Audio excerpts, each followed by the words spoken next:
أعوذ بالله السميع العليم من الشيطان الرجيم من أمزه ونفخه ونفخه بسم الله الرحمن الرحيم الحمد لله ثم الصلاة والسلام على رسول الله إخوة الإيمان السلام عليكم ورحمة الله تعالى وبركاته. A dá ọpẹ́ tó pọ̀ fún Ọlọ́run.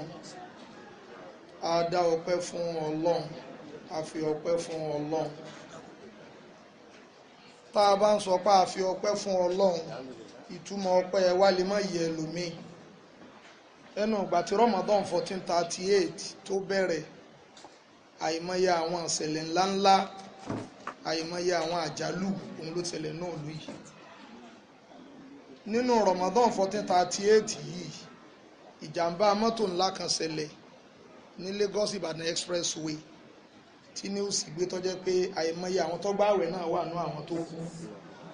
Kìí ṣe pé wọn ò gba àwẹ̀, kìí ṣe pé wọ́n ṣẹ lọ́hùn. So lónìí ní ìsìn tá a bá sọ pé àmúra Idul Fitr -10 wọn sínú àwọn tí ó ṣe. Lẹ́nu inú Ramadan yìí a ti rí inú àwọn àáfàá tó ti lọ. Kódà ìmáàmù mọ́sálásí kan nìbàdàn òun náà ti jọ́ lọ ń pè ní Ramadan yìí tí mo wà wíà. Tá a bá wá wò káfíyẹn lẹ̀ ọ́ ń bẹ́ nú àwọn tí ò kú náà tọ́já sí wípé kọjọ pé wọ́n ń bẹ láyé kọjọ pé wọ́n ti kú, tọ́já sí pé ìṣẹ̀mí ayé nira fún wọn gan. Ẹlòmíín bẹ ń lé ìwòsàn, ẹlòmíín gbà tọ́já kí wọ́n ti ná gbogbo owó ẹ̀sáàjì àmọ́ wá nǹkan fún lé. Gbogbo àwọn eléyìí náà kìí ṣe pé a dáa jù wọn lọ lọ́dọ̀ Ọlọ́run, bí kò ṣe pé àsìkò tiwa ní ètò àdúpẹ́ fọ́lọ́run lórí oore tó ṣe fún wa. Gbogbo ìgbà tá a bá wá lò láyé, Ọlọ́run jẹ́ ká lò pẹ̀lú ìmánì, jẹ́ ká kú ní mùsùlùmí òdodo. Wala tamutunna illa wa antum muslimun. Quran chapter 3 verse 102. Ọlọ́run lẹ gbọ́dọ̀ kú àfi kẹ́ ẹ jẹ́ mùsùlùmí òdodo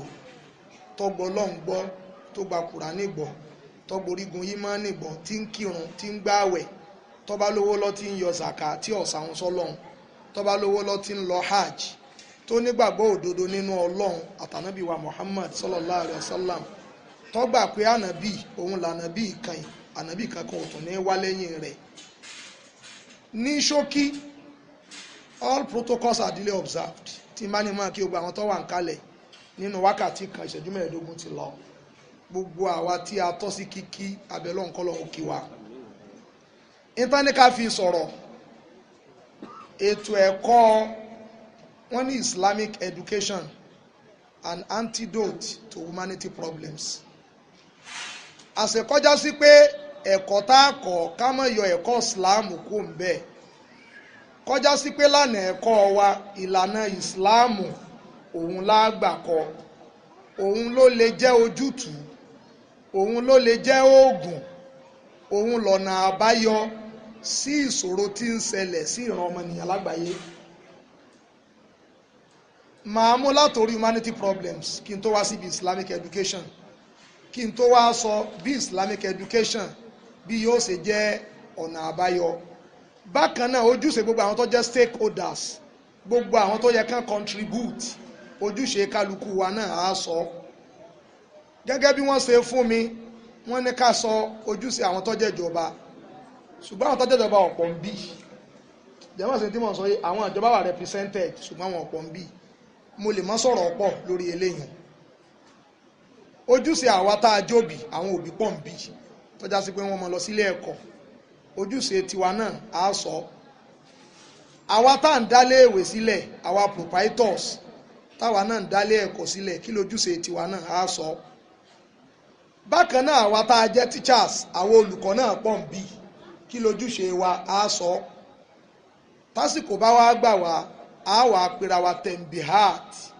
á pera wa sáwọn àkíyèsí kan tọ́já sí pọ̀ yẹ ká sọ nínú wákàtí kan yẹn kọ́lọ̀ ń kókun wa lọ́wọ́. From time immemorial, látijọ́ tọ́lọ́run ti dá ànábì wa Ádámọ̀ alayhi salatu wa salam, òun nìran ọmọ ènìyàn ti wà nínú àwọn ìṣòro tọ́pọ̀. Ìṣòro yẹn ò sì ní tán tá yóò fi dé. ìṣòro yẹn gan sì rèé ńlọ́lọ́run gan fi jẹ́ kó yọ ayé pé làkọ́dí kọ̀lákúnálì ìǹsánà fi kábàdì ọlọ́run gan nínú wàhálà lòun dá wa sí inú ìṣòro gan lọ́lọ́run bá dá wa sí a rí i pé wọ́n nínú ọmọ tí wọ́n bí sílé ayé tí ọmọ wa rẹ́rìn èmi ò rí rí ná pé wọ́n wá bí ọmọ kan lọ́ba rẹ́rìn kí inú mi dùn o ilé ayé tí mo dé yìí ọmọ máa ń sunkún ni kódà ọmọ tí ó bá sunkún wọn ò tún fún nílàdí ìtì ń fa ẹkún ọmọ ó yí ọmọ tó ń sunkún ìyẹn la ṣe máa ń sọ wípé gbogbo wa nígbà tí a délé ayé yìí jẹ́ á ṣe nǹkan tá a fi rẹ́rìn nígbà bá fẹ́ lọ bọ́lọ̀ gbogbo òwò tó bá já sí pé o kú ìwọ sunkún lọ ọ̀dọ̀ Ọlọ́run àwọn èèyàn rẹ́rìn àpẹẹrẹ pọ̀ wọ̀ náà nù o kú òǹlẹ̀ ayé inú àwọn èèyàn olórí burúkú rẹ̀ àṣẹ àmọ́ kú àwọn tí ò lè sọ lójú rẹ̀ wọ́n máa sọ lẹ́yìn pé àtòkútúkú ẹ̀ lọ́nà ọ̀run kò ní í dáa fún un ṣùgbọ́n tó bá já sí pé a lò sẹ̀mí ayé wa bó ṣe yẹ tó fi já sí pé ńgbà tá a fẹ́ kú ò láyé àwa rẹ́rìn lọ bọ́ lọ́hùn àwọn èèyàn wa ń sunkún pé ẹni rẹ̀ ṣe kí ni o ẹni rẹ̀ lọ ẹ wo Firaun alayhi la'natullah ìyàwó rẹ̀ Asiya Farao kò rújú pọ́ lórí ibú èèyàn ni nínú àwọn tọ́lọ́run ti dá sáyé tó balẹ̀ Ọlọ́run jẹ́ ọ̀gá ni Firaun náà ìyàwó rẹ̀ tún gba ìsìláàmù ó tún ní kí wọ́n kàpá kí wọ́n gé ẹran ẹ̀ lékiri ọwọ́ àrùn pé bí wọ́n ṣe ń fìyà jẹ ìyàwó rẹ́rìn inú tó ń bí àní ẹ̀ fìyà jẹ ìyàwó mi ni ó ti gbà fáànà bí Mùsá ní tó jẹ́ kí ìyàwó ọmọ rẹ́rìn kò yé àwọn èèyàn àwọn ń fìyà jẹ ìyàwó wo bí tí ó dé sí lálìjẹ náà ẹ rí i pé ibi tóun ń wò yẹn tí ń lọ yẹn ń lòun rí kò tiẹ̀ mọ̀ pé wọ́n ń kan òun àbí wọ́n ń fìyà kan jẹ òun ibi tí mò ń sọ̀rọ̀ ọ lọ ni wípé níjọ́ tọ́lọ́run ti dá Nábì wa Adam aleyhi salatu wa salam òun nìran ọmọnìyàn ti láwọn àṣòro kan àwọn àṣòro ń wá pọ̀ tó bẹ́ẹ̀ gẹ́ tọ́já sí wípé ìran kan ń gbà látọ̀dọ̀ ìran kan ni Ànábì Adam aleyhi salatu wa salam ó bí àwọn ọmọ kódà àwọn àbejì wà nú àwọn ọmọ tó bí àwọn ọmọ rẹ̀ náà ń bímọ àwọn náà ń bímọ ńlá ṣe ń pọ̀ tá a fi dòní yìí ìyẹn ni ṣẹ̀ríà ṣe ń kọ́ṣàn wa nípa ọ̀rọ̀ tribalism ọ̀rọ̀ ethnicity ká máa ṣe ẹ̀yàmẹ̀yà béèyàn bá jẹ́ Yorùbá tó bá jára Ghana tó bá jẹ́ Haúsá tó bá jẹ́ Ìgbò èdè wa lè yàtọ̀ àwọ̀ wa lè yàtọ̀ Ànábì Ádámù bàbá gbogbo wa. àwọn ìṣòro tó wà ń bẹ fọ́mọnìyàn nítorí àsìkò tí ò sí màá sọ 5 sí 7 pàápàá láwùjọ àti àsìkò táwa wáyé. ìṣòro alákọ̀ọ́kọ́ tí kò ń bẹ fún gbogbo ọmọnìyàn lágbàáyé òun ni alijahalu ignorance àìmọ̀kan gangan fún rẹ̀ ìṣòro òun làìmọ̀kan ẹ rí pé tẹ́ ẹ bá wò ó nígbà tọ́lọ́run ní kànábì Adam aleyhi salatu wa salam kó máa bọ̀ wá sílé ayé Ọlọ́run bá ń jẹ́ kó yé wípé látọ̀dọ̀ àwọn Ọlọ́run òhùdá ìmọ̀nà ọmọ wa bọ̀ guidance ọmọ wa bọ̀ ìmọ̀ ni a rí pé tẹ́lẹ̀ kò sẹ́ni tó mọ̀ wípé iṣu téèyàn bá bẹ́ téèyàn ṣe a máa ṣe é jẹ àwọn èèyàn máa wọn sùn jẹ ń tútù ni ìmọ̀ kan ló débẹ̀ tá a fi mọ̀ pé tá a bá bẹ iṣu tá a bá ṣe jíjẹ ni màá dà àwọn èèyàn ọmọ tẹ́lẹ̀ wípé àṣẹ tá a bá sun iṣu téèkù ẹ̀ náà bá tún jóná a tó lè ṣe kí ni o a tó lè jẹ tinú ẹ̀ ẹ rí i pé nígbà kan nígbà táwa fi ń lọ sẹ́kọ̀tì tó bá ń kọ́ wa pé kí ni Yorùbá rédíò wọn ò ní ẹ̀rọ kí ni o ẹ̀rọ asọ̀rọ̀mọ̀gbèsì tírú àwọn Awólọ́wọ̀ bá wálé ayé ní ìtàn pé kí ni tán ní pé bàbá Awólọ́wọ̀ ẹ ti gbòdo rédíò kì í ṣe ẹ̀rọ ó ti ń gbèsè o tọ́jọ́ pé wọ́n kàròyìn nísìn ẹ̀yin èèyàn máa pè wọ́n ó ṣe prógáàmù kan ọyẹ tó máa fóònù ẹ rí pé tẹ́ ẹ bá wò ó ẹni tó bá túmọ̀ rédíò ń jẹ́ òní sí ẹ̀rọ asọ̀rọ̀mọ̀gbèsì ọ́pàṣẹ àbò fẹ́ẹ̀lì ó fẹ́ẹ̀lì ní tó jẹ́ àmọ̀ pé ń gbèsè òun ni ìmọ̀ àìmọ̀ kankan fún rẹ̀ odidi ìṣòro ni ẹni tó bá sì jà láìmọ̀ kan sẹ́ẹ̀rì fàlìjà ìlú láyárífù kí mọ́tà alim li anahu lamuyekun aliman sẹ́ẹ̀rì tó bá jà láìmọ̀ kan kò lè mọ iye onímọ̀ tó rò wọn ò ní mọ̀ ni ẹ̀ẹ́dì pé tí èèbá ṣe dókítà ní ìsìn tí dókítà bá ní pé eléyìí ẹ fi ra ojú kò lè tí ì appreciate oògùn yẹn ṣiṣẹ́ gan o mo ti ríran dáadáa báyìí tó rò wọn ọmọ tó ń ṣiṣẹ́ fún ìyẹn lọ́pàá tó já sí pé nínú ìṣòro tí kò ń bẹ fọ́mọ nìyẹn ìṣòro àìmọ̀kan gangan jẹ́ kan ń bẹ tá a gbọ́dọ̀ mọ̀. ẹlẹ́kejì nínú ìṣòro eléyìí tó ń bẹ fọ́mọnìyàn tó já sí pé ẹ̀kọ́ ìsìláàmù òun ni ó wá ojútùú sí, òun ni ń tà ń pè ní kíni o, òun ni ń tà ń pè ní alfahisha awil fasad, òun ni corruption, ìbàjẹ́. ṣé ẹ rí bàjẹ́ yìí jàmí ẹ̀ mọ̀jà ṣe mistake, kódà nínú ìran kan nínú ìran àbàjẹ́ òun ni ìpànìyàn. tá a bá lọ ka Quran, nígbà tí n tó ṣẹlẹ̀ láàrin àwọn méjì nínú àwọn ọmọ ànábì wa Adam aleyhi salatu wa salam, àṣẹ tí ó bá sí ìmọ̀ ẹ̀sìn, ìbàjẹ́ ó máa lọ lórílẹ̀, àwọn èèyàn ó máa ṣèbàjẹ́. wọ́n ṣe sọ́dákọ̀, wọ́n ṣe sàárà, fatukubila min ahadi ìmọ̀ wàlámúyùtà kọ́bál minal akhar. Hábílà àti kọ́bílà ọmọ méjì ni wọ́n. Ọlọ́run gba sàárà kan, Ọlọ́run gba ti kan. èyí tọ́lọ́run gba sàárà rẹ̀ ọba pàkejì. jama tẹ́ ẹ bá wò lónìí, a ti pa àìmọye èèyàn ní Nàìjíríà. Nàìjíríà yìí la wà. Muritala Muhammad kí ló ṣẹlẹ̀ sí? ṣèbí wọ́n pa ni. nínú àwọn tó láníyàn dáadáa fórílẹ̀-èdè, Muritala Muhammad jẹ́ kan bẹ́ẹ̀. ṣèbí ẹ pa, wọ́n pa, wọ́n wéṣì ẹ̀. kí ló ṣẹlẹ̀ sí MKO Abíọ́lá? kí ló ṣẹlẹ̀ sí? ṣe bá a mọ̀. Kúdí Abíọ́lá ìyàwó rẹ̀ ńkọ́? kí ló ṣẹlẹ̀ sí? ṣe bẹ́ẹ̀ tó máa ìmọye èèyàn náà tán ti pa nínú ìlú yìí, yálà nínú àwọn ẹni Ọlọ́run àbẹ́ntí ìṣẹ́ni Ọlọ́run. kódà kéèyàn pa ẹni tí ìṣẹ́ni Ọlọ́run, kéèyàn máa tàjẹ́ aláìṣẹ̀ẹ́lẹ̀, ìmọ̀ fàbínú Ọlọ́run ni. tẹ́ ẹ bá wá wo àwọn ọmọ ànábì Ádámù tán bẹ̀rẹ̀ yẹn, ànábì wa Muhammad sallallahu alayhi wa sallam, ó ní gbogbo ẹni tó bá ń pààyàn láyé, gbogbo ẹni tó bá pa èèyàn, ọmọ ànábì Ádámù tí í ṣe Kọ́bílà tọ́kọ́ pààyàn, yóò máa gba ẹ̀ṣẹ̀, yóò máa gba commission bú lórí ẹ̀. gbogbo àwọn tí ń kówó Nàìjíríà jẹ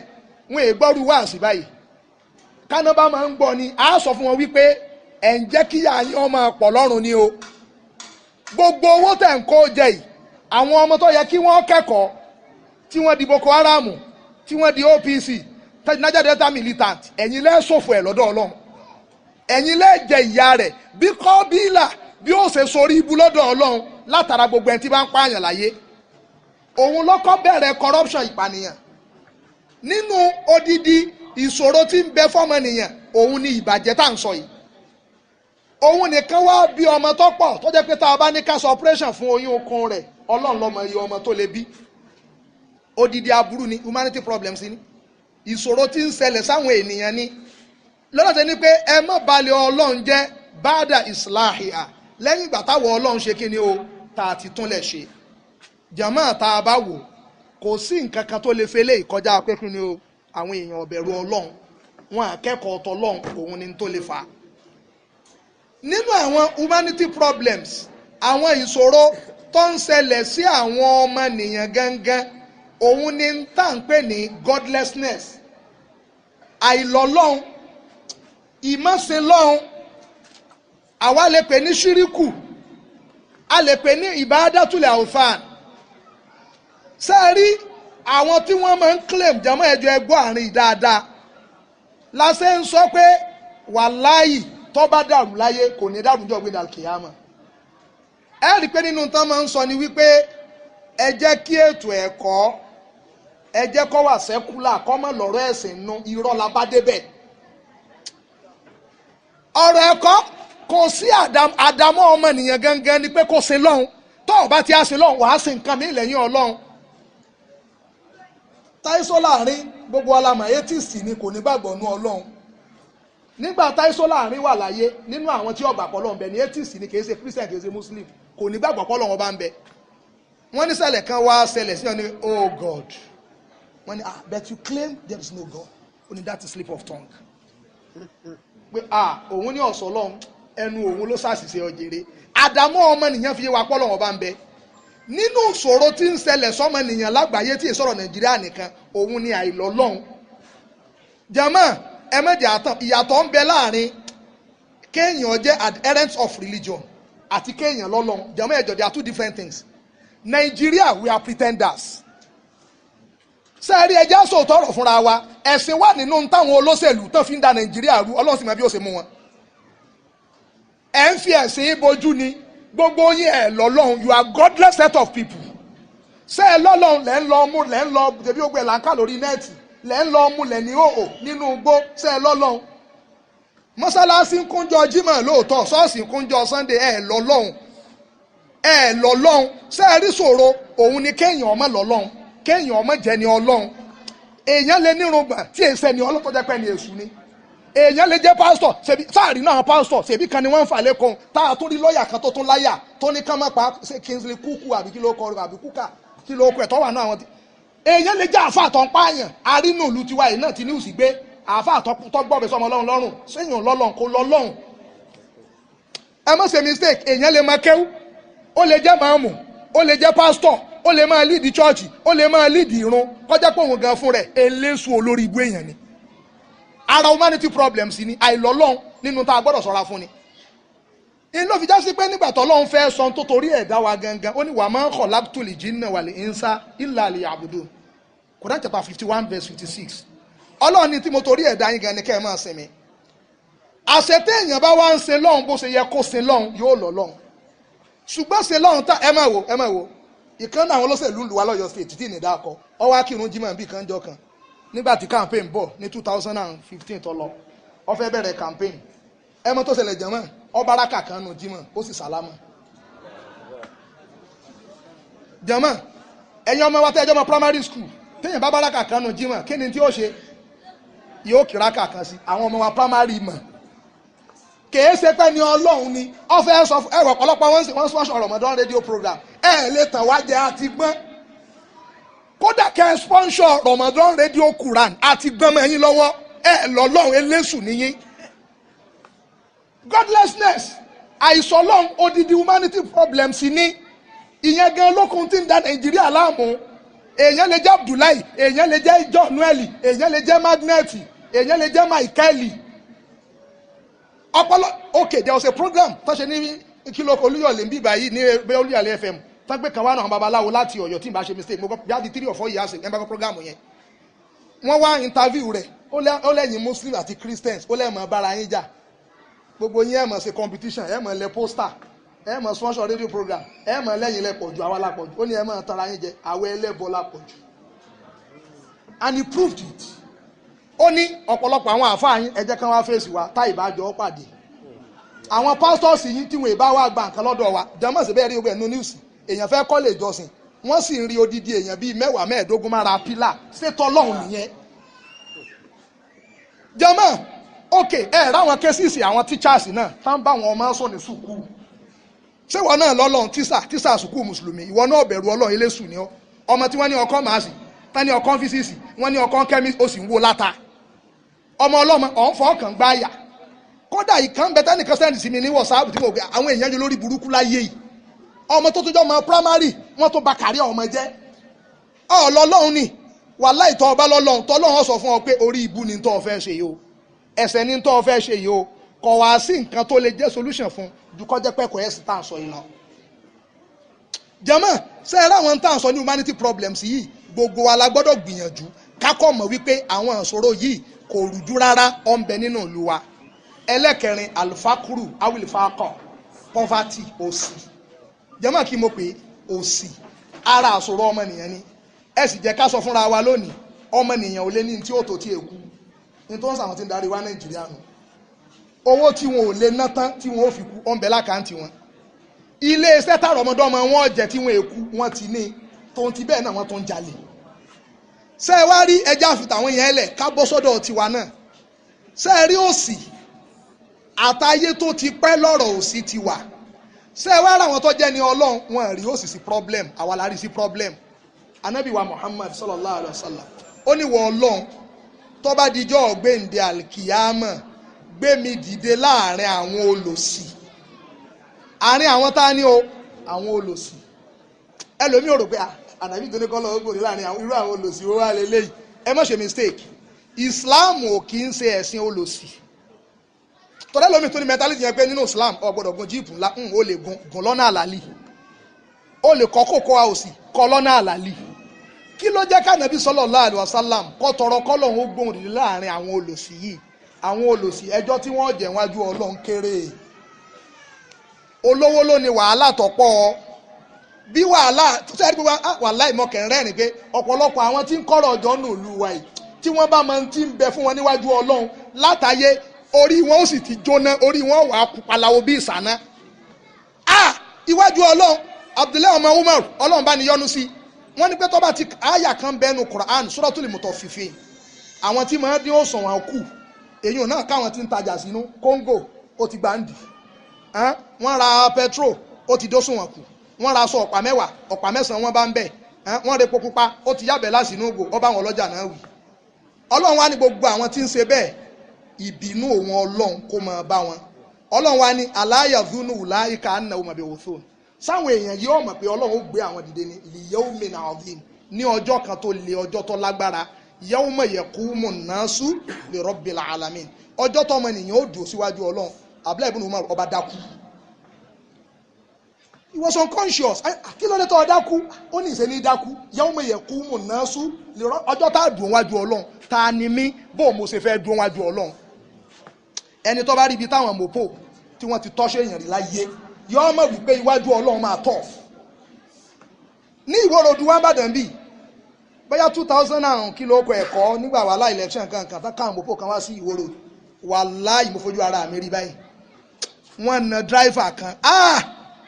tí ọba kúnjọ yẹn tó bá sì ń bẹ láyé tí mo ti ń sọ̀rọ̀ yìí o tó bá ní pé nínú ọjọ́ ara àwọn most memorable day rẹ̀ tí ò lè gbàgbé níjọ́ àfà wọ́n na flat báyìí ni mo tún rántí èyí tí mo fojú ara mi witness lábẹ́ bíríìjì Muslim nígbà election Abiola 1993 tí àwọn mọ̀pọ̀ òde gbogbo àwọn tó dáná tí wọ́n ní ká máa fi ọwọ́ kó táyà báyìí ìjọ ni mo mọ̀ àsọwọ́ wa ìbí ike ló ṣe rí ọwọ́ sì ń sọ̀rọ̀ báyìí àfà ṣùgbọ́n tó dípò àjọ méke ńgbà náà wọ́n lè lu àwa tó mọ̀ gbogbo àwọn màálù tí wọ́n kó ńgbà náà tí wọ́n sá ìyà tí ọjẹ́ àwọn táwọn wí mo ní bó o la ṣe fẹ́ dún wájú Ọlọ́run wàláhì èèyàn dún wájú mọ̀pọ̀ ó sì ń tó ara láì rí tó ń lé Abdullahi ibn Umar máa dákú ni torí pé àwọn ọmọ wípé ìtọ́ fan táwọn èèyàn ṣe ń dín òṣùwọ̀n kù ṣe bọ́ sí náà ní ká lè lówó lọ́wọ́ ṣé ẹ rí òṣì kìí ṣe problem ni pé kéèyàn má wà oògùn sòsì tó sì bá ń bẹ fún ọ má wà máa tọrọ owó Islam kórìíra ká máa tọrọ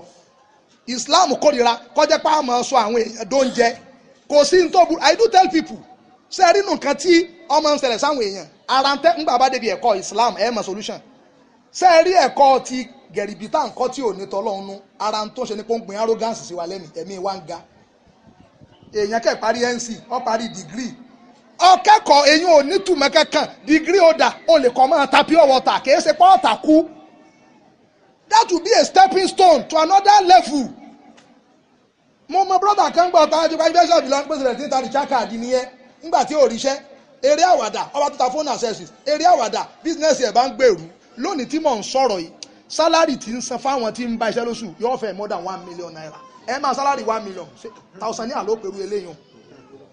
ó lóun tó bá tẹ̀ vacancy òun ọ̀kẹ́ òun ọ̀yá dànù ká dà fún vacancy mo vacancy wà òun gangan ti di ẹ tí ń gbàyàn ṣiṣẹ́ òsì ń bẹ́ẹ̀ nù ìlú yìí ṣé ẹ wá rí òsì tí ń bẹ́ẹ̀ nù ìlú yìí natural òsì tí wọ́n create ni ní àgbáyé ìlú tó lọ ń ṣàánú rẹ̀ bíi Nàìjíríà wọn ṣé ẹ ráwọn tó da òsì sínú ìlú tiwa yìí Ọlọ́run mọ̀ wọ́n ó sì máa tọ́tọ́ sí wọn kò sí nǹkan tí téèyàn kẹ̀bẹ̀rẹ̀ ni pé kí là ní Nàìjíríà níta àní nìkan ni pé àlò lórí gidi ṣẹ́gbọ́n tí mo sọ yé ń sìn gbogbo nǹkan àlùmọ́ nítorí ọmọ fún yàn ló fún wa nínú ìlú yìí ó kún tọ́fà òsì fún wa ṣẹ́rin tọ́fà òsì fáwọn náà ọ̀pọ̀lọpọ̀ wa náà a máa ń sin tágbára wọ ọ̀ka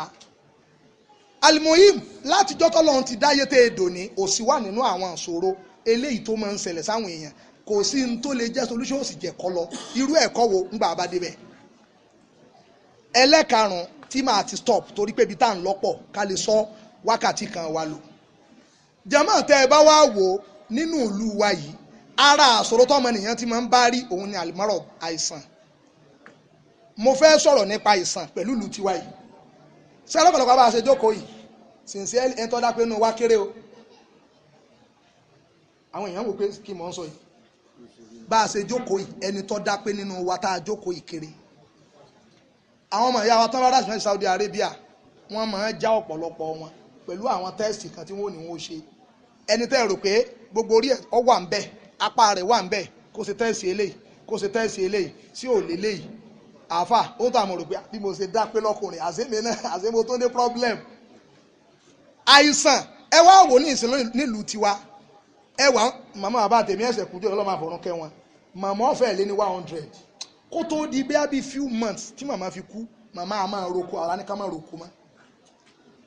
màmá tó ní mẹ́mórì dọ́jọ́ ọkùnrin tí wọ́n mọ̀ sọ́tọ̀ rẹ̀ pé nígbà tí bàbá yín ní tọ́fẹ́ kinní kan nígbà tí astalẹ̀ kan ló kó lónìí téèyàn bá pé 50-40 yóò ti la hypertension kò gbọ́dọ̀ jẹ òróró kò gbọ́dọ̀ jẹ ẹja aláràn kò gbọ́dọ̀ mu mílíìkì kò gbọ́dọ̀ gbádùn ayé yóò mọ̀ wá kí ni ọmọ jẹ oúnjẹ rádaràda ní tí ọ̀jẹ̀ tí èkú náà nù. jẹ́mọ́ àìsàn ti wà tipẹ́ tọ́jẹ́ pọ́ wà nù ìṣòro tí ń báwọn èèyàn fẹ́ra ṣùgbọ́n tẹ́ ẹ bá wò in tó ń fa àìsàn fọ́pọ̀lọpọ̀ wa náà àìmọ̀kan tá a sọ ń pìlẹ̀ yẹn ni ọ̀pọ̀lọpọ̀ tó yẹ kálukú wa ọmọ jẹ nínú èso ẹwọ̀dọ̀ tí wọ́n ń bì ní ìsìn lásìkábọ̀ èèyàn jẹ ẹ̀bà tí ọ̀gá kò ní jẹ fúrúùtù kankan kò sẹ́ran ń bẹ ẹran àwọn ọmọ wa ráìsì ọ̀gá báyìí ráìsì wáìtì omi ọbẹ̀ lásán kò sẹ́wà ń bẹ kò sí dòdò ń bẹ ẹ̀mí gbà pé òsì náà ti wà nù humanity problems tí mo sọ o ẹni bí ogun ẹsẹ̀ ra wọn lọ́wọ́ àìmọ̀kan òsì ṣe kí ni o okun ó di kí ni o ó dá ìsàn corruption tí a sọ níjó oníhun àti godlessness òun náà ṣe kí ni o okun lọ́wọ́ àwọn olórí tó yẹ wọn ó kéta fétò ẹ̀kọ́ wọn ò kéta fún àwọn tó yẹ ká kéta fétò ìlera wọn à kéta fún àwọn tó yẹ ká kéta fétò bílù ó ṣe dá iná òsì náà lù àárọ̀ gidi mú ẹ wá láwọn èèyàn ò ní ṣàìsàn ẹ wo bí ogun ẹ ṣe connect ara wọn márùn tí mo fẹ́ focus nìyẹn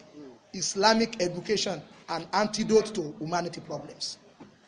jama tá a bá wá ń sọ̀rọ̀ pé ẹ̀kọ́ Islam ẹ má jà ṣe mistake ṣe é rí tá a bá ń sọ̀rọ̀ ẹ̀kọ́ gangan kò sí ní tí ń jẹ́ ẹ̀kọ́ kọjá Islam fúnra ẹ̀ gan kí ni o ẹ̀kọ́ ni ẹ wo bọ́lá ń ṣe gbé Islam kalẹ̀ fọ́múlà ọ̀ràn Islam tí n bá dé chọ́ọ̀chì lónìí tí n bá dé chọ́ọ̀chì rí àjọsìn lọ́wọ́ àbá àníjọsìn lọ́wọ́ tí n bá ti wò pé wọ́n pàtẹ́wọ́ àwọn alátẹ̀wọ́ lélẹ́yìí àwọn eléyìí máa ń sọgbọ́n ní àfọwẹ́fọ́ lọ́rùn èmi náà ṣe bẹ́ẹ̀ tí n bá rí páwọn oníjó ni pé bọ́ọ̀ bá lè jó ti àjọ tọ́ ọ bá dé mọ́sálásí lónìí ọmọ fatia ọmọ kúlú aláwọ̀ tó fi lé ọmọ sùnánà bí àlẹ́ àṣì ọmọ sùnánà bí àlẹ́ àlá ọmọ àtàyè àṣírí rẹ̀ ó ṣe kí ni o yóò tù ú torí pé Islam gan fún rẹ̀ ẹ̀sìn kí ni o ẹ̀sìn ẹ̀kọ́ àwọn Yorùbá wọn stọ́dì mùsùlùmí ní pé kékeré ni ìmọ̀lẹ́ táwọn máa ń mọ̀ ń jọ yẹn mùsùlùmí nù ló ti kọ́ mọ̀ ẹ̀ ní kí ni o wá sọ ẹ̀sìn àwọn tí ọmọ wí tó bá fẹ́ jẹun tó bá fẹ́ mú mi ẹ wo ìkànnì àwọn Muslim school ní Ìbàdàn yìí kírísítẹ́nì kan mọ́mọ́ ẹ̀wà bẹ́ẹ̀ ọmọ lo táàmù kan ó di second time ọmọ rẹ̀ kú wọ́n ní kí ló dé ó lè ti fẹ́ báyọ̀ ọmọ mi jẹ́ tó bá di prayer before gbogbo àwọn ẹlẹ́rìí tán wọ́n mọ̀ gbogbo àwọn àdúrà prayer before eating bismillah wọ́n sọ lórí prayer before sleeping n táwọn nǹkan sùkú nù ó ní pàmò mi ti ń ka kéwúlé mo ní ọwọ́ akẹ́kọ̀ọ́ pé sùkú yín standard ṣùgbọ́n ẹ kéwúlé ń bá mi mama ẹwẹ ẹ̀rí nóòtì ẹ̀ ní ọ̀nkọ̀wé náà ẹ̀yìn ní ọ̀kọ̀wé àlẹ́ máa dọ́mọ yìí tábà ti fẹ́ kọ́ wọn kéwù náà àjọ ń kọ́ wọn ni ọ̀yà mọ́ mi kú ó ti lo fọmọlá kíni o fọmọlá dọ́ọ̀jì ẹ̀ nu pé èmi ní ìjẹ́mọ̀ kó bí rẹ́ àbí fọ́ yìí tí mo rẹ́ nìsín fati àbí fọ́ sọ̀ láàtì ẹ̀ tó bá ń kọ́ tọ́ba tún yá náà ìjà àbí fọ́ kíní kan ọmọ túmọ̀ tó ń ṣe ó túmọ̀ sí pé n tóun ṣe yé àwa ní nǹkan sọpọlọ tiwa táwọn ọmọ tiwa bọ̀ ń bá àdìsúkú tiwọn tán fowó tiwa dàdà mẹ́wàá jama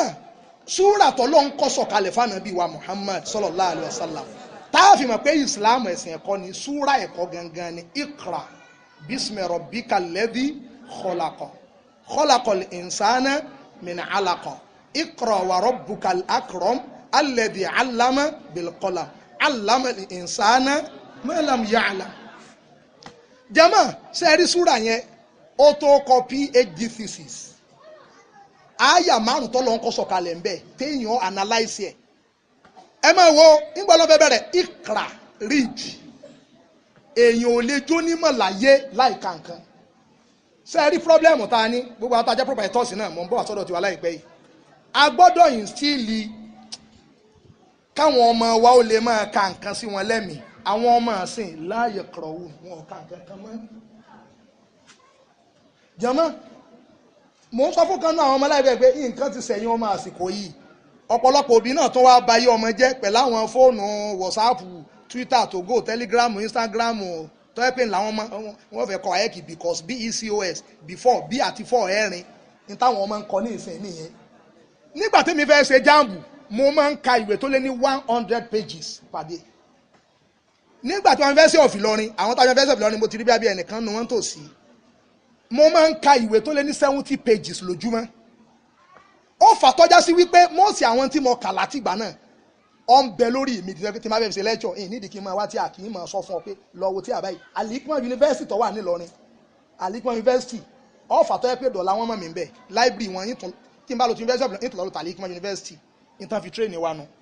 ọ̀fà tó jẹ́ pé nǹkan kíkà yẹn ó kó ń tọ́jẹ́ kí máa wá ọmọ pọ̀ sí ọ̀pọ̀lọpọ̀ àwọn ọmọ ọ̀ka nǹkan ọmọ mi ìgàn tọ́jọ́ mọ́ fìdí ẹ̀kọ́ ká ó lè nímọ̀ láì ka nǹkan Ọlọ́run Ikra ìwà ànábì máa ka gbogbo tó bá ti wà kíká ebù tó o bá ní sèpà ká orí ìwé kan tọ́jọ́ ọmọ kìíní ká sáàmù kàkàkù kan tí ó jọ ya wèrè nìkan ni ọmọ ká sincerely téèyàn bá ń ka nǹkan ọ̀pọ̀lọpọ̀ ń tó mọ̀ wàláì yóò mọ̀ clear sí ọ ìkànnì àwọn ọmọ yàtọ̀ ṣe é sí ọmọ ìwé kan wá ń gbà yẹn Walter Rodney how Europe underdeveloped Africa tẹ́ ẹ bá ka ìwé ọ̀pọ̀lọpọ̀ yẹn níra nǹkan táwọn èèbó ń ṣe mọ́ tí wọ́n ṣe báwọn èèbó ńlá ń celebrate ní ìsìn tá a bá ṣe anything ìlú èèbó àwọn náà sọ wádìí wọ́n wà nínú àwọn tó sọ wádìí bá a dé dà yìí àwọn olórí wa níta ní ọ̀fẹ́ jẹ́nu wọn kọ̀ dé ìlú èèbó ọlọ́run ṣe wọ́n lóore tó wà náà kí ló ṣe fún èèbó tí ò ṣe fún wa ẹ lọ kàwé yẹn Walter Rodney tẹ́ ẹ bá kà tí gbogbo àwọn European kìíní yẹn how Europe underdeveloped Africa ìwé yẹn ò sí circulation wọ́n ní máa ń tọkọ tí gbàgbàgbé bóyá wọ́n pa gan ni toro expose a lot of things nínú ìwé yẹn èmi ṣe student history ẹnìkan ẹ kàwé ẹ ra àwọn kankan bẹ ẹ̀yin tẹ́ ẹ má báwọn èèyàn sọ̀rọ̀ tó o bá ka ìwé Walter Rodney yẹn how Europe underdeveloped Africa ọmọ wípé àwọn wàhálà kan ti ṣẹlẹ̀ rí alimoyim ọlọ́ọ̀ni Ikra ìwà ànábì asalam àti gbogbo mùsùlùmí ayé àti gbogbo èèyàn ẹ máa kà ẹ wá máa wo ibi tá a ti á ní problem Nàìjíríà àwa ní káwọn ọmọ máa kàwé kán máa kàwé àwa ayọ̀tọ̀ lọ́n kú o àṣẹ gbogbo ń tẹ́ kà ẹ bá di professor ẹ di doctor ẹ di engineer ẹ di accountant ẹ di medical doctor ẹ di pharmacist ẹ di ntẹ́rí ẹ jẹ́ tẹ́ ẹ bá ti yọ number 2 bísmì rọ̀bíkà lẹ́bí kọ̀làkọ̀ àtijọ́ tọ́lọ́n kú òun ìwé wa kọjá ìwé lálùbáríkà Nàìjíríà àṣẹ gbogbo ń tẹ́ ẹ bá fẹ́ kà nú ìwé láyé bísmì rọ̀bíkà pẹ̀lú ọkọ̀ Ọlọ́run tó dá yín ni gbogbo òwe tẹ́ ẹ bá kà tọ́sọ yín dọ̀tọ̀ Ọlọ́run torí pé ẹ kàwé tán làwọn ìyàwó yín wá dẹni tí ò lò jáàbù mọ́ tán sírí ìwé lẹ̀ ìwé burúkú lẹ̀ kà yóò tì ìwọ́nú jáàna mọ́ gbogbo òwe ìwèrè tẹ́ wá kà ọwọ́ afẹ́ jẹ ráìsì ọfẹ́ jẹ jọlọ́ọ̀fù ẹyin dòdò wà ń bẹ̀ ọwọ́ afọwọ́ ọ̀tún mú ráìsì ọfọwọ́ òsì mú ọ̀nlọ kọ́tìlẹ́rì ìwọ ọlọ́kọ̀ káwé fámìlì yín o ṣẹ́gẹ́tì ní ìsìnkú ọ̀kàwé fámìlì wọn rí ọwọ́ afọwọ́ òsì jẹ dòdò ọ̀nfọwọ́ ọ̀tún bu mẹ́mẹ́ ọ̀nfọwọ́ òsì mú ẹran ìwé burúkú lọ́kà yẹn Ikra bísmì rọ̀bíkà lẹ́dí kọlàkọ̀ ó kọ́ Ọlọ́run ọba rẹ̀ ọ́ dà ọkọ̀ ẹ̀kọ́ tó jẹ ò ní fọwọ́ òsì jẹun ìsìláàmù ẹ̀kọ́ ìsìláàmù ni ọkọ̀ lélẹ́yìn jẹ́mọ́ àtijọ́tọ̀ Ọlọ́run kó òun ẹ̀kọ́ lónìí ibi àtikọ́ ní pọ́blẹ́mù nìyẹn ṣé ẹ wá rà wọn tí wọ́n ń agitate wípé ẹ̀kọ́ should be secular sincerely hypocrites ni wọ́n èèyàn burúkú ni wọ́n olùbá nǹkan jẹ́ ni wọ́n tá a bá ní parọ́ tara wa jẹ́ ètò ẹ̀kọ́ tá à ń kọ́ Nàìjíríà yìí ètò ẹ̀kọ́ kírísítẹ́nì ni ẹlẹ́mìí mo sọ bẹ́ẹ̀ ẹ jẹ́ sòtọ́rọ̀ fúnra wa nígbà tí èyí bá ṣe bọ́lọ̀ ń tọ́ sàánú wa lónìí ṣèbí ńlá sí ní gbogbo ẹ̀yin pọ̀fẹ́tọ̀ tẹ́ ẹ jókòó tẹ́ ẹ̀ dá sùkú mùsùlùmí lẹ̀ ẹ̀ mọ́ ń tẹ́sí fáwọn ọmọ ni ìgbà tẹ́mi lọ sùkú ṣèbí gbogbo wa máa wo ṣèbí gbogbo la mọ bàbá wa tí ń bẹ lọ́run ká bọ̀wọ̀ fún orúkọ rẹ kí ìjọba rẹ dé ẹ wá sọ pé sẹ́kúlà ni ṣé sẹ́kúlà ni kí ìjọba rẹ dé sáyà Kùránì lè yùn ṣèbẹ́sẹ̀ Bíbélì ni ìfẹ́ tí ẹni ká ṣe láì bọ́ ṣe ní kíni ọ̀run dárí ẹ̀ṣẹ̀ wa jìn wá wọ́n ti á yí ní ìsìn dárí ìgbésẹ̀ wa jìn wá nígbà táwọn yẹn bẹ́ẹ̀ sọ pé Jésù ti kẹ́sẹ̀ ẹ̀yìn lọ ẹ̀ lẹ́sẹ̀ wọ́n wá ní dárí ìgbésẹ̀ jẹ̀mọ́ sẹ́yìn lè yí Kùránì báwọn godlessness ẹ ti yọtọ̀ lọ́hùn kó òun ẹ̀kọ́ ní lálùbáríkà Ikra bísmì rọ̀bíkà lẹ́dí kọlàkọ̀ aníkà yọtọ̀ lọ́hùn kó òun ẹ̀kọ́ máa wo àwọn ọmọ wọn skẹ́ẹ̀tì wèrè lọ sí sùkúù tọ́jẹ́ pé àwọn ọmọ sùkúù even àwọn skul tọ́jẹ́ pé wọ́n tó jẹ́ sùkúù mùsùlùmí tán lo small hijab ládùúgbò tiwa ní muslim muslim grammar school wà ń bẹ ìfẹ́lódò wà ń bẹ sùmùrà wà ń bẹ àìmọye àwọn ọmọ ẹni mo máa ń correct fọ́ra mi wọ́n ti mọ̀ mí ládùúgbò tí mi bá jókòó tó fẹ́ jẹun báyìí sáàmù wọ̀ ọ̀kan ọmọ olùwọ̀n dáwé àwọn ni ẹ wá sọ pé sẹ́kùlà orí ibú wo ṣé mùsùlùmí ní máa wọ skẹ́ẹ̀tì wèrè tí ẹni káwọn ọmọ wọ ẹ máa tara ẹni Ikra bísmì rọ̀bíkà lẹ́dí kọlàkọ̀ ẹ láwọn ọmọ sí rí ilẹ̀ àwa mùsùlùmí wá sọ pé even sùkúù ìjọba à ń san tax àwọn proprietors lójókòó yìí rí ní wá fi wá secondary school 130,000 ní lọ́dọọdún bẹ́ẹ̀ ni àbí bẹ́ẹ̀ kọ́ bẹ́ẹ̀ sì san ẹ̀ register àwọn ọmọ yín fẹ́ exam ẹ gba business premises ẹ gba developmental levy ẹ gba payi ṣe báwa náà ń sanwó jẹmọ àwa ni ẹjẹ àwọn ọmọ lò jáàbù ẹjẹ mú ọ̀tún àwọn kan wọ́n wá fẹ́ gan mọ́ná wọ́n ní wípé àwọn náà máa wọ aṣọ kí ló kọ rẹ̀ wá a ní wàhálà kò sí wàhálà ẹ jẹ́ kí tó bá jẹ́ pé ó rọ̀ wọ́n lọ́rùn aṣọ tẹ́ ìwọ̀n lé ìjáàbù ti di part and parcel of our daughters sáwọn ọmọ tí yìí máa ń wọ aṣọ akọrin káàkiri tọmọ tí wọ́n bá ń lọ ọjà yọ wọ̀ jáàbù tó bá ń lọ sílé kéwú yọ wọ̀ jáàbù bá a ránṣẹ́ ládùúgbò ẹjẹ́ wẹ̀ntí ẹjẹ́ kọkùnrin ọ̀ tàtọ̀rìn kóbìnrin ọ̀ tàtọ̀rìn káwé ẹni tí mọ̀gánà inú àwẹ̀ la wà jẹ́mọ̀ máa wo àwọn ọmọ tiwa ẹjẹ́ kan lò jáàbù ẹ wá ní pé kí la sọ tí ìlànà Christianity jọmọ ẹjẹ́ kan wọ̀ wá kí la sọ tí ìlànà ológo níjọ ẹjẹ́ kan wọ̀ wá ẹjẹ́ àwẹ̀ tí ọkọ̀ sunu gbogbo wa Ọ̀yọ́ state náà sincerely àti achieve tẹ́jẹ́ sòtọ́ ọ̀rọ̀ fún yín àwọn ọmọ jẹ̀mọ́ àwọn klọ́ọ̀sì kan tán fi kún ìjáàbù Ọ̀yọ́ state náà à ń bọ̀ wá bẹ́ẹ̀ gbogbo pé àwọn sùkúù commissionary school sẹńtánsì sẹńkámọ́lò jáàbù èmi wà nú àwọn tó takò sẹńtánsì sẹńtúùsì owó tá à ń sanwó àmì owó tẹ́ fi ń sanwó àwọn teachers àbòsí nìyẹn náà gbogbo sùkúù tó yẹ pé muslim girls kì í ṣe missionary school àwọn ọmọ ń lò jáàbù àwọn tó ń sírílẹ̀ ẹ̀ ṣe amófin wèrè wá pé ọmọ ọ̀gbọ́dọ̀ lò jáàbù sẹńtánsì kọ́ lò jáàbù ní sẹńtúùsì à ń bọ̀ wá bẹ́ẹ̀ kámọ̀ pa àti àchífù tán ẹ tún á mọ̀ wo irú jáàbù táwa ń sọ yìí náà small cake ọmọ òlè lórí ẹ̀wà sùkúù tèmi máa lé lọlé ó lo small cake kan tí ó sì gbáyà ó àsọ pọ́ǹpọ́ wà sùkúù mi àbọ̀wọ̀ skẹ́ẹ̀tì wèrè kẹ́yìn àwọn òbí ti mọ̀ ibùn irú ètò à ń sọ yìí náà is an achievement ni pé èyí tí wọ́n fi mọ́ sírílẹ̀ kán tiẹ̀ wá bí scarf kan lérí ikra bismi rabbika alladhi khalaqal insana min alaq dé parí ẹ wá wáyà kejì ọlọ́run wá sọ̀rọ̀ nípa science nínú táwọn ọ̀tá islam rò páwọn làwọn detect ẹ̀ lónìí òun lọ̀rọ̀ science ọlọ́run wá sọ nípa ọ̀rọ̀ reproduction bó lòun ọlọ́run ṣe ṣẹ̀dá èèyàn gan àṣetá bá ń sọ̀rọ̀ ọmọ tó ráwọn èèyàn kan irú ẹ̀ ló kó bá wa láyé ẹjọ́ ṣùgbọ́n lọ́wọ́ sàwọn àfáwà lẹ́sàn-án rẹ̀ wọ́n fi protect ẹ̀sìn àwọn èèyàn ni tán ní káwọn èèyàn mọ̀ lọ sùkúù nígbà yẹn nígbà wọn rí pé àwọn èèyàn ń di Rachel tí wọ́n ń di David tí Dáúdà di David tí Rashidi sí kíni o Rachel tẹ́ ẹ bá wò ó gbogbo ẹ̀kọ́ tó bá ti já sí wípé kèé ṣe magic kèé ṣe idán kèé ṣe ọ̀fọ̀ ẹ̀kọ́ ni knowledge ni Islam faramọ́ tí ò sì ní sọ ọ́ do lórí ibú lọ́dọ̀ Ọlọ́run wá ní àsára ń tọ́lọ̀ ọba gan ṣe òun ni pọ́lọ̀ ń lọ da yín látara kíni o látara àtọ̀ tátọ̀ wá di bá ṣe ẹran bí àdìsí Ibn Mas'ud ṣe ṣàlàyé ẹ̀ tí ọ̀sásìkò ẹ wá jẹ́ ká débi tá à ń lọ báyìí tá a bá wá ń sọ̀rọ̀ ẹ̀kọ́ Islamic education àwọn àáfàá láwọn features kan bẹ tá a gbọ́dọ̀ ṣàkíyèsí ibẹ̀ yẹn màá yí yẹn mọ́ tó ní í ṣe pẹ̀lú àwa tá a jẹ́ olùdálé ẹ̀kọ́ sílẹ̀ alákọ̀ọ́kọ́ nínú tá a gbọ́dọ̀ ṣàkíyèsí tá a bá sọ wípé ẹ̀kọ́ yìí ẹ̀kọ́ tó ní í ṣe pẹ̀lẹ́kọ̀ọ́ ẹ̀sìn ni nínú tá a gbọ́dọ̀ jàmọ́ ẹ̀jẹ̀ jẹ́ ká ṣàkíyèsí àwọn kókó tí mo fẹ́ sọ yìí torí àwọn ibi tá a ti ní problems gan nìyẹn kò jẹ́ ká mú ìyàtọ̀ láàrin tí ń ṣẹ̀kọ́ Islam àti tí ń ṣẹ̀kọ́ Islam ó jẹ́ káwọn kan máa claim pé àwọn làwọn ní ẹ̀kọ́ whereas gbogbo ẹ̀kọ́ inú Islam ló ti wá lẹ́yìn tó bá ti yàtọ̀ sí mọ̀ tọ́já sí pé bọ́yà ń pidán àbọ̀já sí wípé à ń sin òòṣà èyí èéṣe mọ̀ só ti yé ní ìyapọ̀ Ọlọ́run òun lélẹ́yìn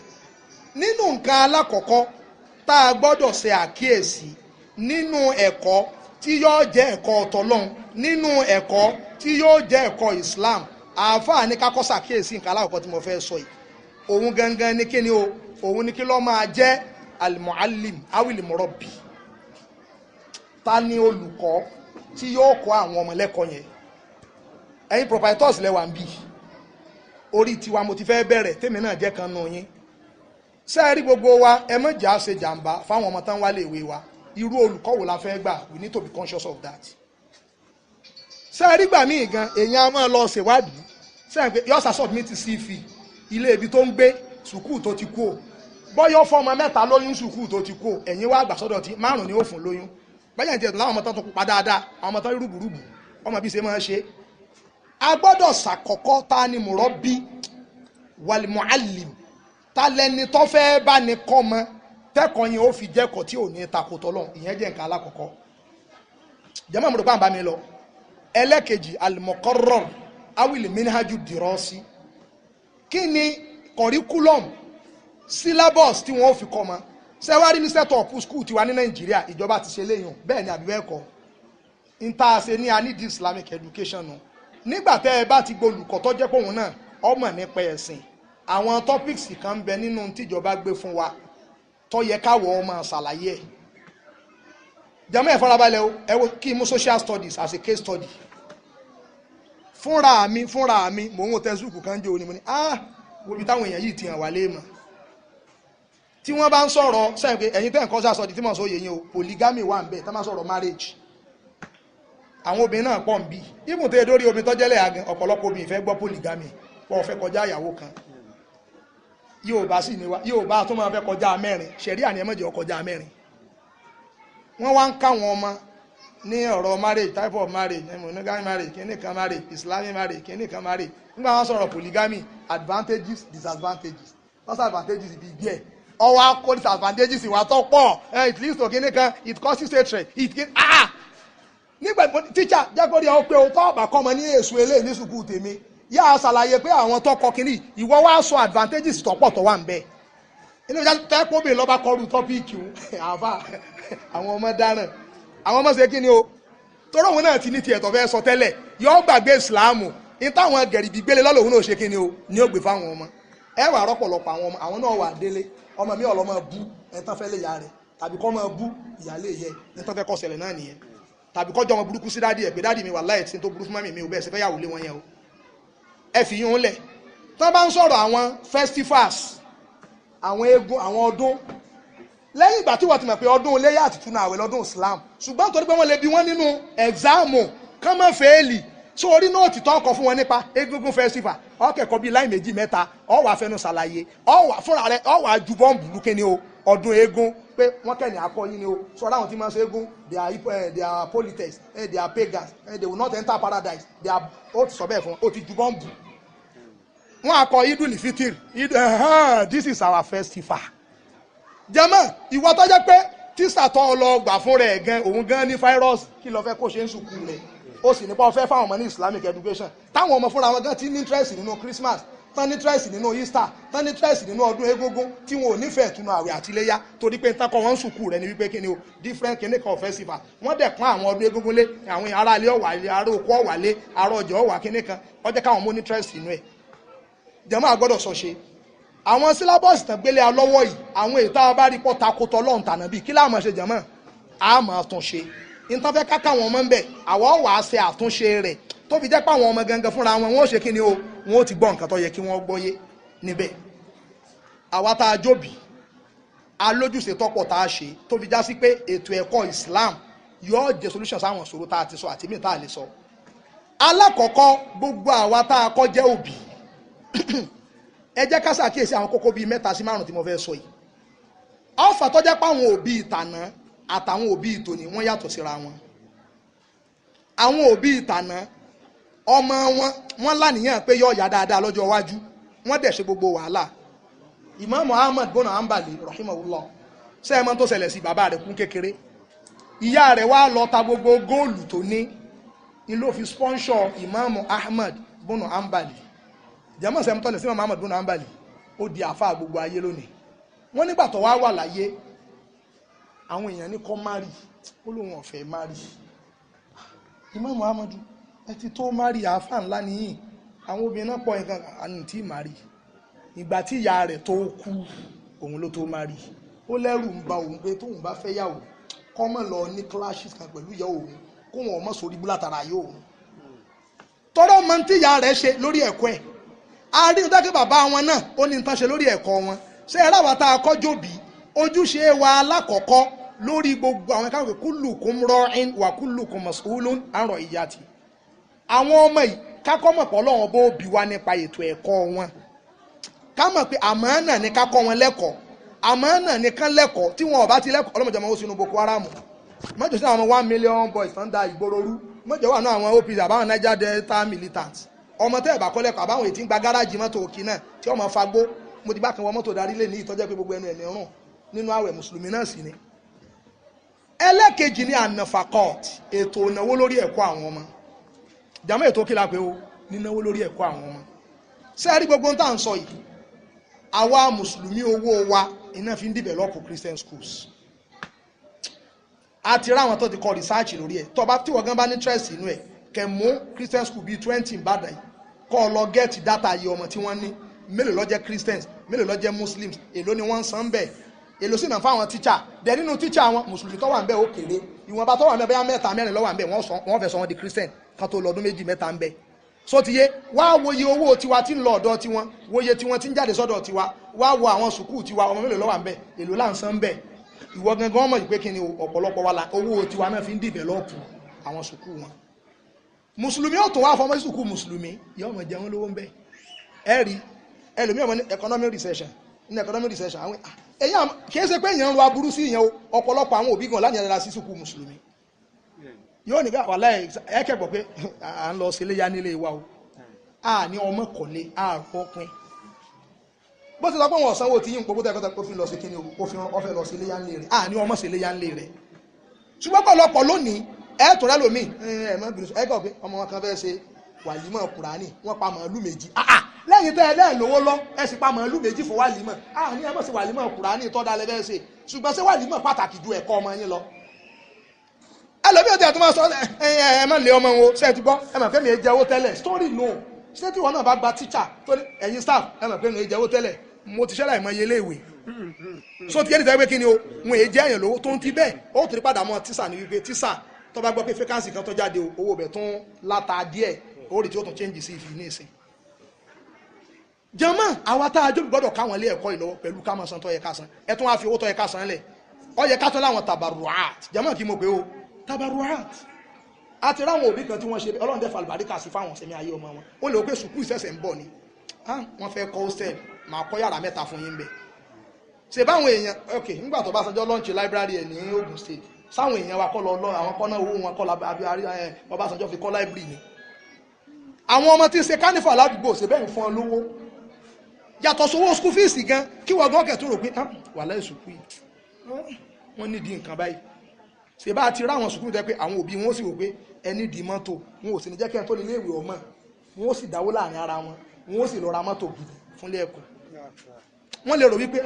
kí ni wọ́n tán kọ́ lọ yìí nẹ́sẹ̀ṣà kò lè gba àwọn ọmọ mọ́ pé ọkẹ́ ń tààrọ ní pé àtibáyín sí ìdòkan àyà 5 million ẹ máa san díẹ̀dẹ̀ láàrin ọdún márùn-ún só ti yé ó lè ronú bẹ́ẹ̀ fúnlé ẹ̀kọ́ mùsùlùmí ṣùgbọ́n kọ́lọ̀pọ̀ rí sí pé kí ni ìbá bàjẹ́ kí lọ́kàn mi ó bàjẹ́ àtúká ni a gbọ́dọ̀ láníyàn pé táwọn ilé ẹ̀kọ́ ìbá ń sẹ́mi ẹ̀yin ọmọ orí táwọn ilé ẹ̀kọ́ yìí ń ṣe ládùúgbò wa ní muslim ilé ẹ̀kọ́ kírísítẹ́nì kan bẹ́ẹ̀ ìfẹ́ dáàbò ó ti tú lónìí tí mò ń sọ̀rọ̀ ilé ẹ̀kọ́ mùsùlùmí ló tú lọ́lọ́run sábà bí àti tú nígbà táwọn ilé ẹ̀kọ́ níbàdàn yóò mi tí ìfẹ́ mọ àdúgbò tí ilé ẹ̀kọ́ mùsùlùmí tó dàbí àdúgbò wa muslim yìí tí ìmọ̀ bàdàn yìí tí ìfẹ́ mọ̀ sọtiyé sincerely school yẹn ńgbà tọkọ ya mọ̀kọ́ dípọ̀ ọmọ wọn kú bẹ́yà bíi 27 ńgbọ̀ ya ó kù 22 ọya 18 ńgbọ̀ ya ọba parẹ́ mọ̀kọ́já mẹ́jọ òní ìbòdíkẹ́ àwọn kan ló tún lò níbo ni àmọ́ ṣá Allahu àwọn ọ̀bẹ náà kì í kó ní nǹkan otu ṣùgbọ́n problem ni pé ńgbà táwọn èèyàn wa ò rí tiwa wọ́n mọ́ ọmọ lọ sí kíni o ọ̀dọ̀ ńgbà wá rí ilé ẹ̀kọ́ mùsùlùmí náà ti ń ṣe àwọn náà bá bẹ̀rẹ̀ sí ní mọ́ ọmọ wa ẹ̀yin òbí gbọ́dọ̀ kúnlé ẹ̀kọ́ yẹn lọ́wọ́ kọ́mọ́ kù tẹ́ ẹ̀ bá ti kún lọ́wọ́ tó bí ele kú ẹmọ tí ọmọ ṣẹlẹ̀ ọ̀pọ̀lọpọ̀ àwọn ọmọ yín tẹ̀ ń sọ Ọlọ́run ní jẹ́ kó ṣẹlẹ̀ sáwà tá a jókòó àtàwọn mùsùlùmí mi wọ́n padà dá látẹ̀wọ́ wọ́n dẹni tí ọmọ ọkọrin wọ́n dá sẹ́wó ilé ẹ̀kọ́ kírísítẹ́nì kan bẹ́ẹ̀ ń bàdàn yìí ọmọ kan náà ọmọ ilé ké wá ibẹ̀ ló ti kẹ́kọ̀ọ́ last 3 or 4 years end of year party bọ́ sínú Ramadan gbogbo mùsùlùmí kò sí ìtọ́gbà àwẹ̀ àwọn ọmọ secondary school wọ́n gba àwẹ̀ ọ̀gá but we kind of kìnìkan you display today and you we have exhibition we have a kìnìkan presentation and you not be able you not be agile you will not be active you will not be physically fit you will not be bambatically kìnìkan ọmọ tó bẹ́ẹ̀ ṣe o sọmọ tó gbàwẹ̀ ó ní ọmọ kọ dèdèrè wọn ẹ̀tọ́ àmọ́ wo nínú àwọn tó ti bàlágà wọn sagbásaga àwa náà gbọ́dọ̀ àwọn sukùl mùsùlùmí kan náà ṣe dèdèrè yẹn o ẹ fẹ́ sagbásaga wèrè ọmọ tó ń lo ìjáàbù ẹ wá ní ó sì gbá yàlẹ̀ irú agbásaga wèrè wo nu ẹ sì lẹ́ ń gbẹ́sìn ga èṣù lẹ́ ń gbé ga yẹn náà gbogbo àwọn tọ́jà mùsùlùmí wọ́n sì rí ilẹ̀ wọ́n wá rọ́ọ́lẹ̀ òfin wèrè kan báyìí tẹwà ẹ mọ̀ gbogbo àyà wọn gèlè tè ń bẹ̀ wọ́n sagbásaga irú agbásaga wo nu agbásaga tó ní kọ́ ọmọ ó fi òwò lẹ̀ àbí wọ́n ṣe Christmas caro àwọn ọmọ owó tí wọ́n fi lọ ṣe caro ọmọ tí ó bá san ó ṣe wọ́n ó sì mọ owó school fees a gbọ́dọ̀ ṣọ́ra nínú rẹ̀ òun ni aliktirohat a gbọ́dọ̀ máa ní àwọn suggestions tá a mọ̀ fáwọn ilé ẹ̀kọ́ yìí àtàwọn tó ń darí ẹ̀ sẹ́rẹ́ lómi ń tiẹ̀ all were after destructive criticism bí mo ṣe ń sọ̀rọ̀ I criticize a lot I'm a critic but I criticize constructively kí ni mo fẹ́ achieve bí pé kí n wó nǹkan no that's not part of my achievement bẹ́ẹ̀ kí ni pé nǹkan kan ọ̀dà ní 70% mo wá criticize ó di kí ni o 80 have achieved with what 10% so tó wá rí àníyàn rẹ tún gbọdọ̀ ṣe pàtàkì. Ẹlòmíì ọ̀la àníyàn dáadáa ó fẹ́ criticize àníyàn kalẹ̀ lóhun náà sọ̀rọ̀ òun náà nímọ̀ òun náà wà ń bẹ̀ Ọlọ́run ní kún ọ lọ́wọ́ lórí ẹ̀. Ẹ̀yin tẹ́ ẹ jóbi ẹ gbọ́dọ̀ lè criticize ilé ẹ̀kọ́ mùsùlùmí constructively. Ẹ gbọ́dọ̀ lè fún wọn nímọ̀ràn. Gbogbo nǹkan yẹn ní máa jẹ́ kí ilé ẹ̀kọ́ dáa sí. Ilé ẹ̀kọ́ yìí látijọ́ yìí ó yẹ kẹ́ ẹ ti máa lo whiteboard marker kọ́ mọ̀ tẹ́ pé sọ́ọ̀kì náà lẹ́ẹ̀mọ́ ló gbogbo gbà. Nígbà tẹ́mi bẹ̀rẹ̀ sùkúù tèmi sọ́ọ̀kì la kọ́ ń lò lòbí kan bá wá pé sọ́ọ̀kì ẹ̀yin náà gbogbo àwọn ọmọ bá sọ̀rọ̀ sí bó ṣe dọ̀tí ẹ̀yin náà àwọn tí sáà yín mo ní ìwọ Ọlọ́run máka wọn sọ́ọ̀kì rọrùn rárá sọ́ọ̀kì 15 tẹ́ ra rọ́ọ̀fù odidi táàmù kan ẹ̀tún ní ṣe kí ni o ẹ̀ ní ìlò tán máka láàrin ọ̀sẹ̀ èyàn lè lo máka 5000 ó dẹ̀ bí bọ́ọ̀dù yín bá ṣe pọ̀ tó ní ìwọ Ọlọ́run máka sincerely ọ̀rọ̀ tó bí ń sọ mo bá ń rò pé ó ní kí n lọ ronú sí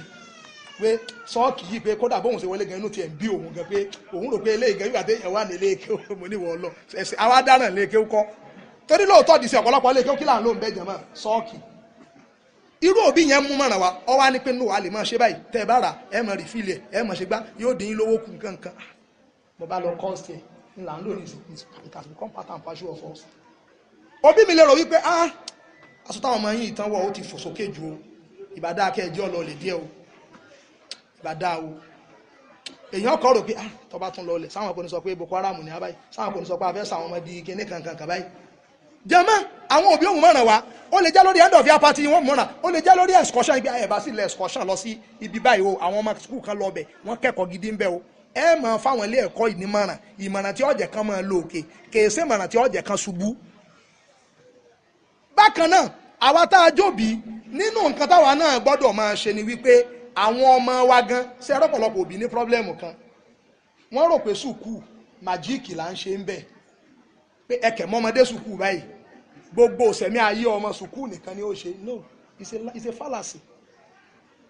àwọn ọmọ tí wọ́n kí súrì sùkúù tó bá jẹ́ pé wọ́n dago mẹ́rin wọ́n kí ásírì sùkúù wọ́n délé mọ́gíríbì ẹ̀tàn jẹnẹrétọ̀ ẹ wo fídíò ní mọ́gíríbì ẹ wo fídíò ní ṣáì ọmọ rẹ òkè mẹ́gbẹ̀ẹ́ òkè ṣáì ṣé ń tọ́sẹ̀lẹ̀ ní ọ̀tàkùn tán kọ́ sùkúù ọmọ lò jáàbù lọ sùkúù ẹ̀rí sí yúnífọ́ọ̀mù oníkọlọ́bọ̀ ọ̀ra ata lọ́ọ̀kan oníkọ́mọ ó sírí lẹ̀ lọ pé mọ̀ fẹ́ lọ jáàbù sáré lọ jèrè ṣebí nǹkan kan sùkúù ló ti ju pẹtrólù yẹn ọ̀dọ̀ ju bọ́ǹbù dànù wọ́n fọ́ ọmọ lọ́sẹ̀mẹ́ǹtì ní sùkúù ó rò pé sáré bá ń ṣe kí ní bàbá dọ̀la ẹ̀gbọ́n rẹ̀ ọmọ bọ́ ọ ṣe ọmọ tó yẹ kó ronú kò lè dánú rò gbogbo sẹ̀mí ayé ẹ̀ wọ́n bá rò ní bóòlù sì fẹ́ lọ síwájú torí àsìkò àwa tá a jólùkọ́ gbogbo ẹ̀yin tá àwa tá a jólùkọ́ tá à ń káwọn ọmọ láwọn ilé ẹ̀kọ́ kọ́kọ́ mọ̀ wípé bọ́ ọba ṣe ṣe nǹkan oní nǹkan ló ṣe tara rẹ̀ tọ́lọ́run bá gbélé ìwé kalẹ̀ fún wọn náà lọ́la ó súnmọ́ pàjẹ́ pé àwọn tí ó bàjẹ́ lọ́lọ́run ó kù tí ọ. alákọ̀ọ́kọ́ ni pé gbogbo wa kákọ́rí àtẹ̀dírísù àmánà kíkọ́ àwọn ọmọ ẹlẹ́kọ̀ọ́ àmánà ni olùkọ́ mi ó ti wà náà àdéhùn pé aago 7:30 lọ́mọdé ó lè dé ní 8:30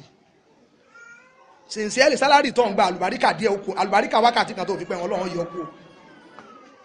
ó lè béèrè pé sùkúù náà láàmú close ní 4 tí ń bá di 5 nǹkan ó di 5 ṣé tí mò ń sọ yìí ọgbà láàdá lórí ẹ ìwọ ọ̀lẹ́sẹ̀ lọ́dọ̀ Ọlọ́run ò níyàtọ̀ ọ̀jẹ̀ lọ́dọ̀ Ọlọ́run ṣùgbọ́n táwọn ẹni tó lè kó báwọ̀ lọ́dọ̀ Ọlọ́run là ń sọ fún ọ tó o bá ti ń ṣe kìyànà lórí ṣùrùt mọ́jẹ̀mú tẹ́ gbé kalẹ̀. bákan náà kọ́ńtẹ́ǹtì ń tọ́ yẹ kọ́ ọkọ́ mọ́ a gbọ́dọ̀ ṣe kìtìmánù lẹ́yìn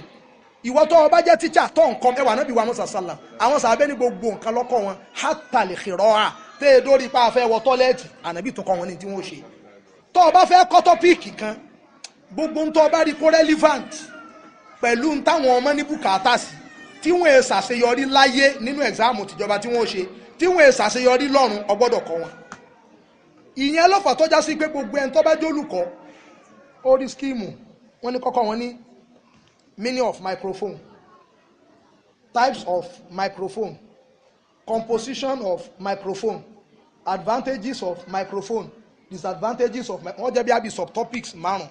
ọmọ mẹ́rin ń bẹ ọmọ ẹyọ kan ọwọ́ akọ nóòtì lórí mẹ́rin ọfẹ ẹyọ kan lẹ̀ ó ti ṣe kìyànà ó ti ṣe jàmbá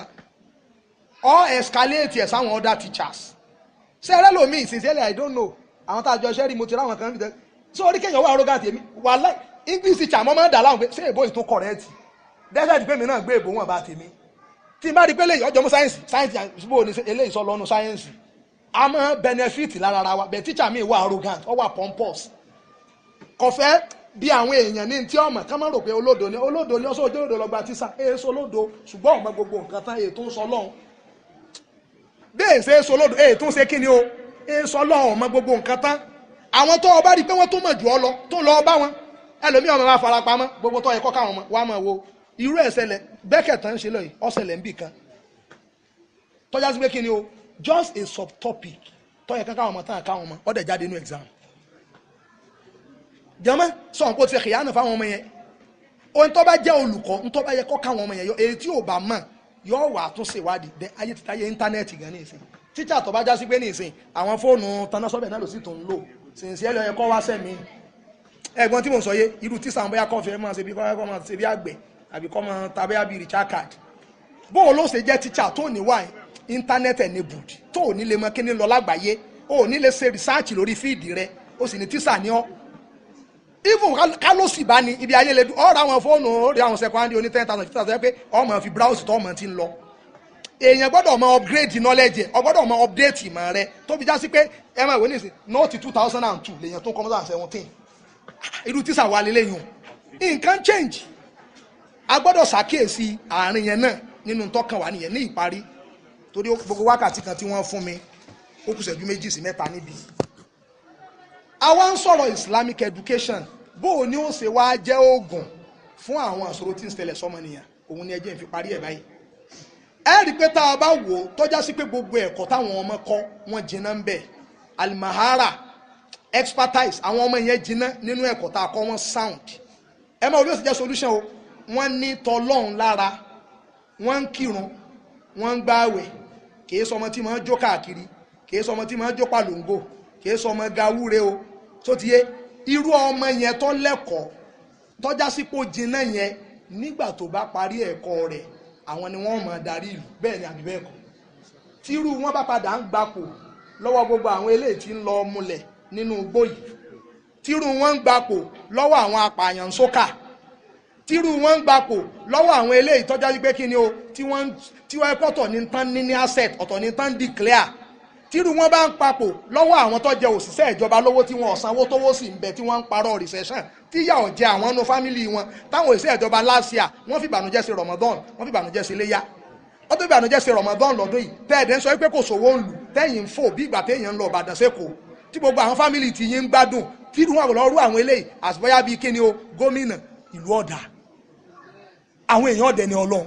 kódà don't be surprised ẹlòmíràn ọmọ ẹgbà sílámù pé tẹ́ ẹ bá ra àwọn tí ń darí wa níbi iṣẹ́ ẹni Ọlọ́run ni wọ́n sì jìnnà ìyẹn já kọ́kọ́ nínú ọ̀nà tí ó gbà jẹ́ solution ọ̀nà ẹlẹ́ẹ̀kejì nínú ọ̀nà tí ó gbà jẹ́ solution òun ni pẹ̀lú àwọn ọmọ tá a kọ́ yìí tá a fi tọlọ́run rè wọ́n tá a kọ́ wọn ní tọlọ́run ọ̀rọ̀ ń tá a sọ pé ń ṣẹlẹ̀ láwùjọ ò ní í ṣẹlẹ̀ torí ibikíbi táwọn bá ti wà ìbàjẹ́ ò ní ráyè ń bẹ ibi tí wọ́n bá ti wà wọ́n máa jà fún tọlọ́run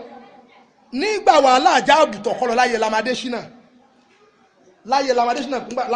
lọ́rùn tán bá bí nínú tí ò lè gbàgbé lọ́dọ̀ Ọlọ́run ìjábọ̀ yọ́ tẹ̀ tí wà ń bẹ sùkúù kan bàdàn mi ìfẹ́ dákọ̀ ẹ̀ bet léríà ọ̀nà wájú máa dùn lárọ́ bí lọ wájú òun ni skúù yẹn wà bí wàhálà àjáàbù gbà náà ṣe pọ̀ tó skúù yẹn principal àwọn mùsùlùmí gidi ni òun ò tiẹ̀ fáwọn ẹ máa lò jáàbù yín ẹ máa lò mọ wà náà tó lọ skúù yẹn àwọn ọmọ yẹn sì ń lò for more than 1, 2, 3 years kan tó gbé kèfèrí ti sàkán débẹ̀ ọba fẹ́ máa dá wàhálà alẹ́ tó ọba sọ́ra rẹ wo ọbẹ̀ bọ́ọ̀lù fa wàhálà ó rí wàhálà o gbogbo wàhálà tó ṣẹlẹ̀ táwọn sùkúù wàhálà ìsùkúù yẹn gbogbo ẹ̀kẹ́ lọ peacefully principal yẹn ti pa àwọn tó jẹ́ teachers ọ̀rọ̀ ẹ̀sìn máa ń la kò sí bẹ́ẹ̀ pé wáyá torí pé òun jẹ́ mùsùlùmí ni ó gbé wá lọ́nà pé tí wàhálà bá ṣẹlẹ̀ ní ìsìn tán bá fún wa ní kwérì tán bá gbàṣẹ́ lọ́wọ́ gbogbo wa tí kì í irọ́ sì ni o ìsìláàmù ti ń bẹ lára ẹni yẹn súnmọ́ àwọn àjọ kan nínú ìlú yìí tó jẹ́ pé òun ní ẹ̀sìn dáadáa ọwọ́ analyse fáwọn tó jẹ́ teachers ẹ̀ pé ẹ mọ̀ ìnáwó kan tó bá lò jáàbù tọmọ bá pẹ́ dé ẹ̀nà ó lò jáàbù kò lò jáàbù ọpẹ́ dé nù ọmọ bá sẹ̀sófin sùkú ẹ̀nà ó lò jáàbù ṣùgbọ́n ẹ mọ̀ ìnáwó nítorí pé ó lò jáàbù o bọ́n ṣe ń lò jáàbù lọ ní sùkú yẹn jẹ́mọ̀ kí la fẹ́ sọ lórí eléyìí torí pé irú wọn ṣe kí ni o wọ́n ní tọ́lọ́ ni ìyẹn jẹ́ lẹ́kejì ẹlẹ́kẹta ọ̀nà tí ẹ̀kọ́ ìsìláàmù tó já sí pé òun ni ó gbà láti já sí pé ni ó jẹ́ ojútùú sáwọn ìṣòro tọmọnìyàn ní